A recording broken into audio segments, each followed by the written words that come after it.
My goal with this brief essay is to convey my perspective on the key and foundational elements of anthropology. Those elements, when taken together, help differentiate this academic tradition from the other and ever expanding list of other scholarly disciplines. And I present these perspectives in contrast to the stories that we tell ourselves so frequently today about our own past. Like the other academic disciplines in the liberal arts tradition, anthropology has turned against itself. The ongoing performance of penitence for past transgressions is envisioned as comprising the work that might perhaps yield some kind of moral salvation in the present. So I contend that this critical narrative of anthropology's history is largely a false narrative, constructed around a blurry and mostly imaginary tether to empirical reality. Indeed, if we anthropologists approached our own history with the same empathy, the same concern, and the same contextual awareness that we deploy in the presentation of other cultures or other cultural worlds, well, then the significance of the goodness that I see at the heart of the anthropological paradigm might be more apparent to others. So as I was pulling this lecture together, I crossed paths with a new word that's particularly appropriate here: siamachy. So siamachy is the instance of fighting shadows or imaginary enemies, argument or conflict with an imaginary opponent.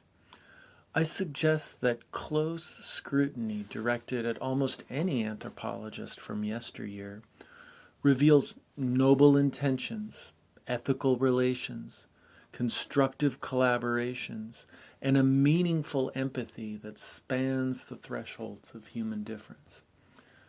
So like the other disciplines in the social sciences, the ceaseless antipathy that's directed at our own disciplinary history is a form of this siamachy, and therefore reveals more about the relations of the present, I suggest, than the trajectory of our historical past.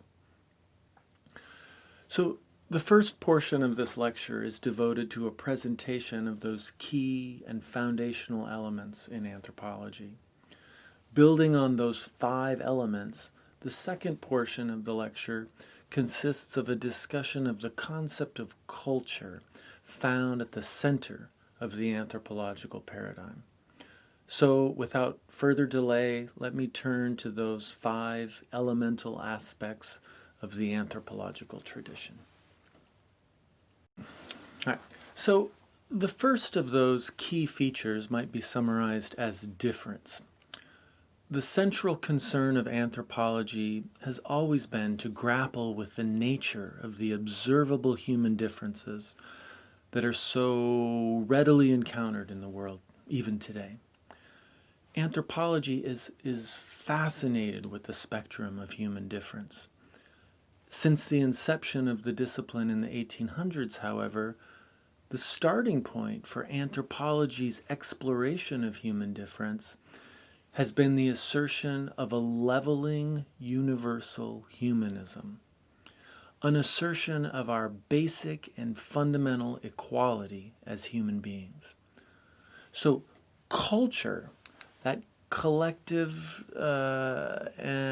set of values, practices, ideas, and arrangements that's passed through time, culture is the conceptual mechanism by which our universal similarity and our obvious differences might be understood.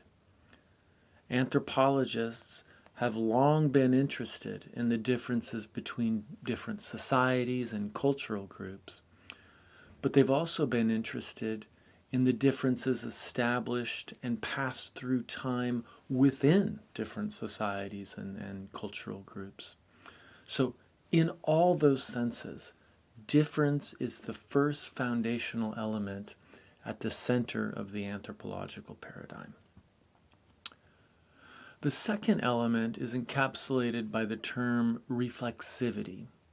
So, anthropology recognizes that all humans see the world through a lens edited by the customs, institutions, and ways of thinking that all of us inherit in our distinctive cultures. In crossing those thresholds of cultural difference on their empathic mission of understanding, anthropologists maintain that cultural outsiders have the capacity to perceive contours and nuances of a given culture to which insiders are often oblivious. Meaningful, first-hand encounters with difference are anthropological endeavors to circumvent the human tendency for ethnocentricity and to glimpse and perhaps grasp otherness from the inside of that positionality. But for anthropologists, that dedicated journey into the heart of otherness is also the conceptual bedrock for cultural relativism. The inherent dignity that we grant to difference quells any righteousness and leads us to ceaselessly question the prism by which we ourselves perceive the world. So in the final accounting, anthropology's dedicated focus on the experience of others shines light back upon ourselves, thereby manifesting anthropology's reflexive nature. The third elemental tradition of anthropology incorporates its empirical tradition. So for more than a century, and from the moment our social science began to seek information more trustworthy than that provided by European colonial administrators or various missionaries or occasional travelers, since that era, the calling card of anthropology has been the first-hand collection of ethnographic data.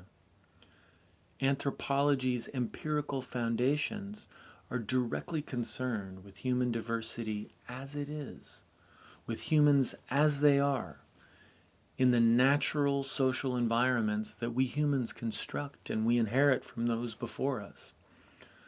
So the anthropologist's perspective and her understanding depends on what they learn, what they encounter, what they experience, and what others share with them. Anthropologists collect data to derive and to test those claims, those assertions, and the understandings that they develop.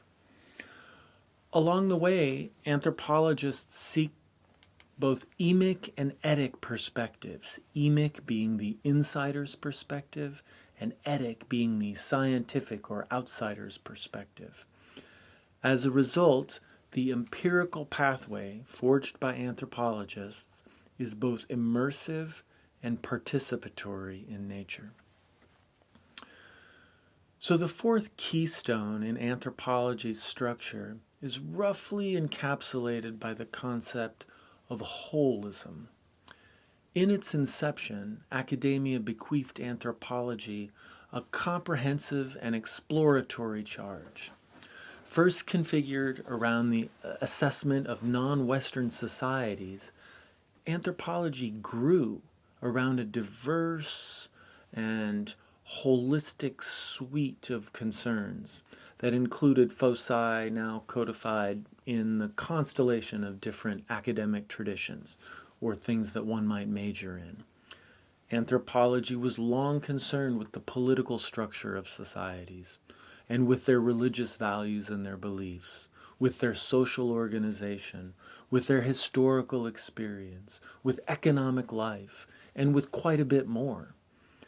In short, anthropology has been interdisciplinary from the moment the discipline took shape, and even today it has a footprint that traverses the divide between the social sciences and the humanities. The inherent energies of interdisciplinarity yield to anthropology an extraordinary focal latitude and anthropology carries its concept of culture across both scale and scope. So the fifth and the final distinct element of anthropology's conceptual toolkit is summarized by the notion of cultural diversity. In 1873, Edward Tyler delineated culture as that complex whole which includes knowledge, belief, art, morals, law, custom, and any other capabilities and habits acquired by man as a member of society. That was the first definition offered of culture. Anthropology holds that human social and cultural diversity, the many and various ways that humans have collectively devised of being in this world, that this diversity is an unparalleled human treasure. The ethnographic canon, as a partial but unsurpassed encyclopedia of that human diversity, provides all of humankind with a wellspring of endless learning. That encyclopedia of cultural diversity is the foundation from which relativism is derived and from which anthropology's epistemological foundations are born.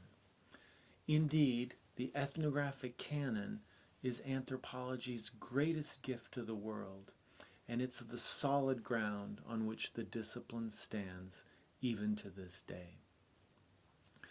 So those 5 points comprise my summation of the value of the anthropological prism.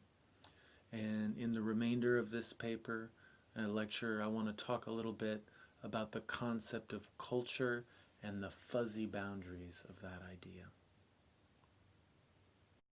As is customary for those of us who teach anthropology, I'm going to convey to you a detailed story from an interview, some field work and an interview that I conducted long ago in rural Saudi Arabia. For this particular story, I actually have an image to show you from 1999. Here's me in younger years. So this was my first trip to the Arabian Peninsula, and with some help from my friend and colleague, Dr. Al Isa, who you see here in the middle, I was interviewing this elderly Bedouin pastoralist at some length, and I learned some amazing things from him about his tribe's migratory patterns before the borders of the nation-state became impermeable to these tribes. I learned about the changing role of water trucks and how it was reshaping the Bedouin livelihood and the animals that they kept. And then I learned his theory about the real perpetrator behind the sad and mysterious death of Jean Benet Ramsey in the United States, something that had also become a preoccupation in his world. But my primary mission in this interview was to try to better understand the nature of the dira. And dira is the Arabic word for the tribal homelands that form a pre-statal mosaic of tenure on the Arabian Peninsula. Before the Saudi state dispossessed the Bedouin from these homelands, each tribe controlled access to the range on their dira. Others, tribal outsiders, entered or passed through that homeland only with permission and via negotiation.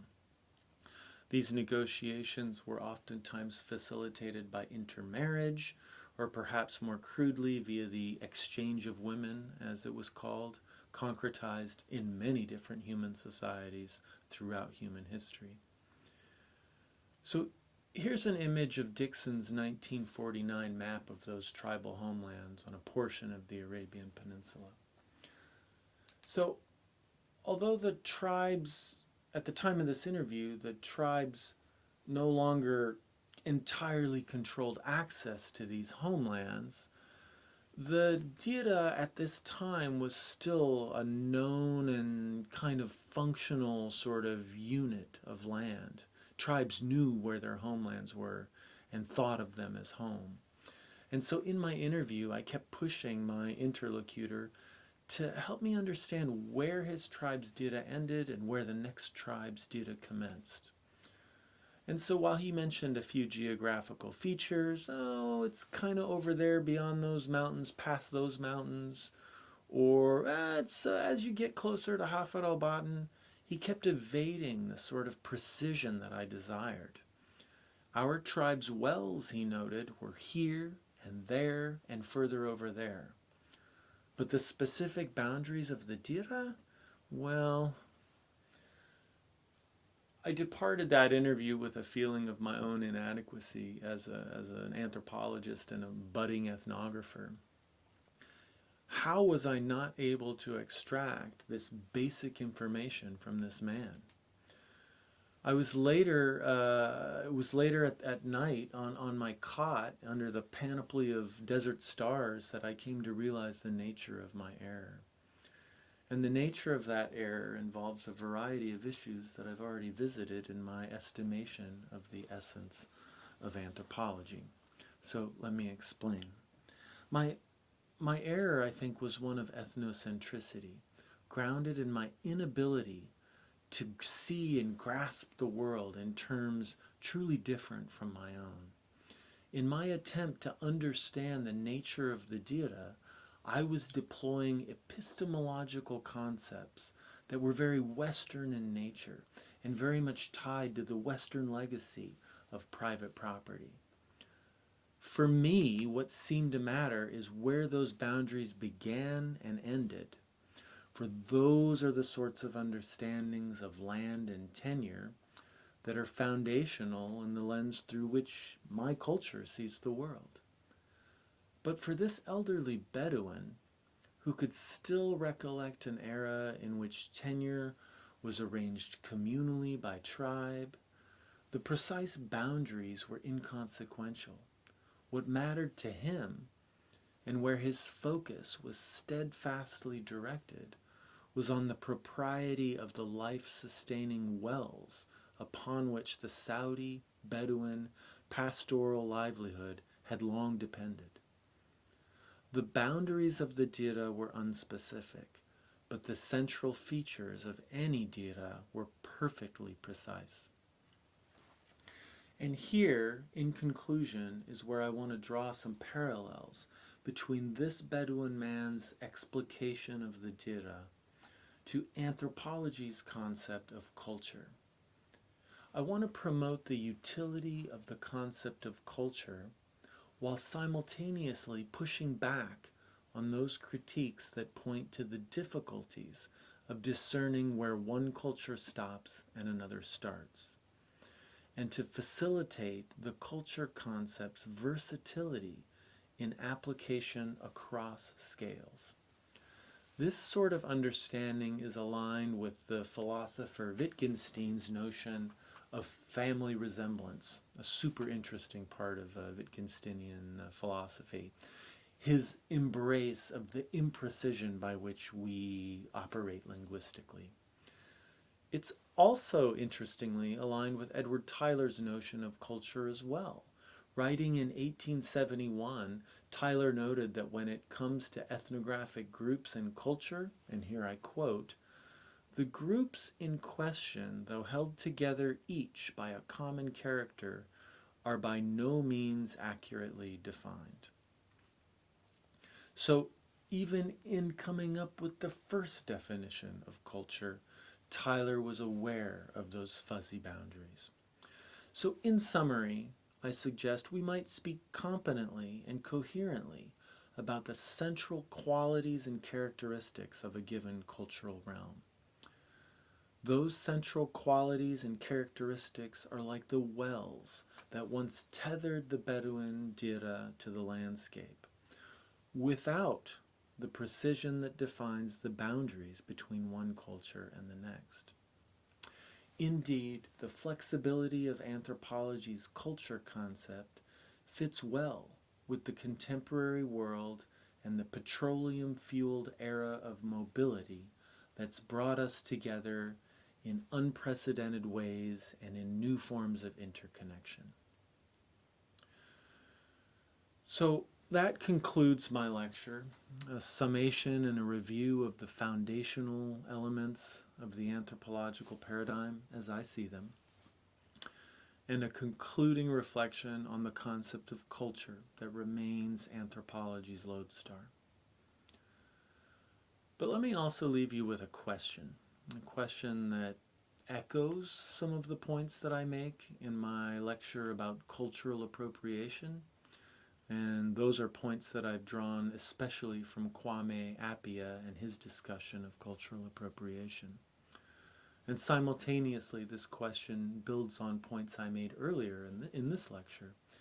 The question pushes a set of reflexive concerns to their apex. And so I put this to you. Is the call for precision in delineating cultures and their boundaries perhaps not a distant and abstract reverberation of Western notions of property and space? Could this concern with culture, space, and imprecision be a projection of the capitalist system that underpins Western understanding? That's something that I continue to think about. Thank you very much for your time and your ears and your eyes, and please, I welcome any comments that you may have about the content of this lecture. Thank you.